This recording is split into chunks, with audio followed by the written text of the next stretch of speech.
nyo sa nangyayari sa taas. Magbigay lang ako ng update sa nangyayari sa taas. So, hindi ko na lang din banggitin yung mga pangalan kasi nag-request din yung mga patients na huwag banggitin yung mga pangalan nila. So, ang isang patient, may clearance na siya.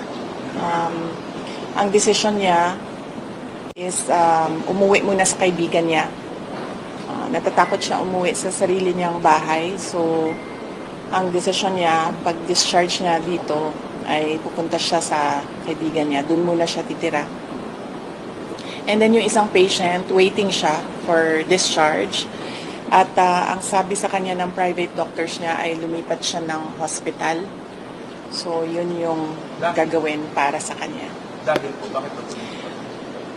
Well, hindi niya nasabi sa akin. Ang nasabi lang niya sa akin ay yun yung gusto ng private doctors niya na lumipat siya ng another hospital. So yun din yung gagawin niya kasi right now, yun lang din yung pinagkakatiwalaan niya, yung mga doktor. Tunay po siya lilipat.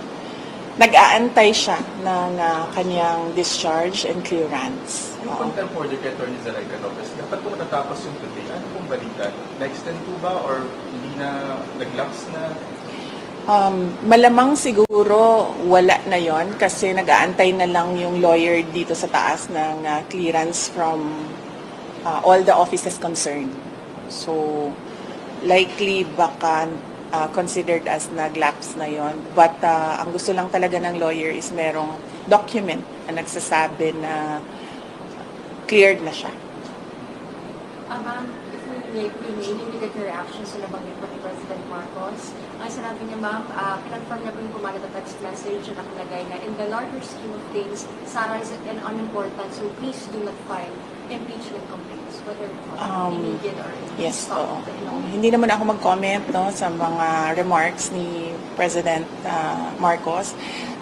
But sorry, may nakalimutan ako na update sa taas. Gustong ipaabot nung dalawang patients ang pagpapasalamat niya sa inyo, sa media, kasi binantayan niyo daw sila at hindi niyo sila iniwanan. And gusto din nilang magpasalamat sa mga doctors and lahat ng healthcare professionals na tumulong sa kanila.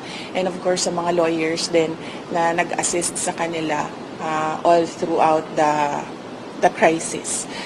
So, isa din yon sa mga message nila galing sa taas. Salamat daw sa inyong lahat. At dahil daw may clearance na, pwede na rin daw, cleared na rin daw kayo from them na umalis or iwanan sila dito. Isa sa kanila lalabas sa tubig. Ang isa, nakaalis na. Oo, nakaalis na yung isa. Ang isa na lang yung nag-aantay ng clearance. Possible din po lumabas today. Possible din po mag-discharge. Well, hopeful sila na merong ganon na mangyayari today. Pero I think meron ng assurance ang lawyers na mangyayari yon ang kanyang clearance and discharge today. So, nagpapasalamat. Kaya nagpadala na rin siya ng pagpapasalamat dito sa media, sa inyong lahat, sa pagbabantay, pagtulong at pagprotekta sa kanila. I'm sorry, NBI investigation, December 11. Pupunta po kayo. I'll have to run my schedule day by day kasi nagbabago siya ngayon araw-araw dahil bigla na lang may nangyayari na mga bagay kaya hindi ko magawa yung schedule ko ng malayo pa. So, we do it day by day sa ngayon, yung schedule. So, hindi ko pa masagot kung pupunta ako sa December 11. Tsaka, ang isang consideration dyan ay sinusunod ko kung ano yung mga sinasabi ng lawyers sa ngayon. So, kung ano yung sasabihin or ano yung advice ng lawyers, yun yung gagawin ko. How about the Good Government Hearing Committee? Yes, oo. Nag-express kasi yung isa, dalawa, tatlo. Nag-express yung tatlong mga resource persons from the Office of the Vice President that they really feel safer and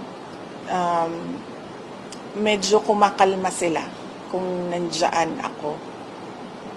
Ang worry ko lang is right now, wala na kasi kaming Chief of Staff, affected din yung Assistant Chief of Staff ng office, so ako na lang talaga yung naiwan sa opisina to do everything. And meron ding mga year-end activities ang office. Meron din kaming mga Thanksgiving activities.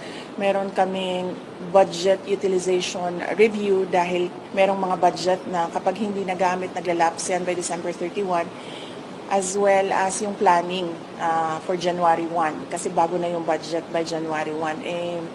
Kung nakikita nyo, December na bukas, so we have just 1 month to do all those things. So, yun lang naman yung problem ko. Ma'am, yun pa lang din po kayo ng comment regarding po sa sinabi po ni Congressman Jay Pong po na kung hindi lang daw po kayo maagang nag-ambisyon na mag-presidente, tahimik daw po ang lahat.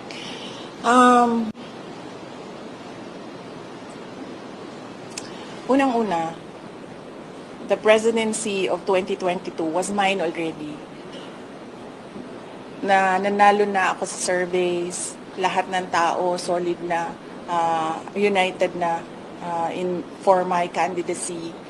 Pero I gave it away because I felt I had to do some other things other than being President of the Republic of the Philippines. Pangalawa, hindi ako yung nagsabi sa kanila, nagbukas sila ng investigation or inquiry in aid of legislation that is more like a political persecution and harassment of OVP personnel.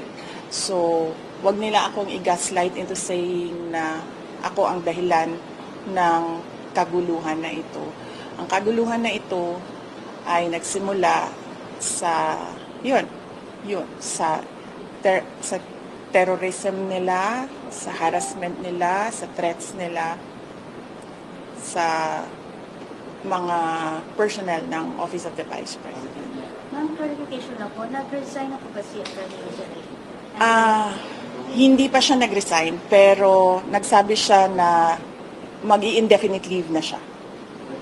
So, once ma-cleared siya dito, she will file an indefinite leave from the Office of the Vice President. Ang sabi ng Presidente, never say never kung mag-reconcile kayong dalawa. Ano po? Will not comment on the remarks of President Marcos sa ngayon. Thank you. Message Thank na you. lang sa mga supporters sa EDSA Shrine. Yes, oo. Well, nagpapasalamat din kami sa mga supporters namin sa EDSA Shrine. And syempre yung iba pa na kahit hindi namin supporters ay nagpapalabas ng kanilang saloobin sa mga nangyayari ngayon. Dahil nagbabantay din sila sa mga pasyente natin dito sa Veterans Hospital.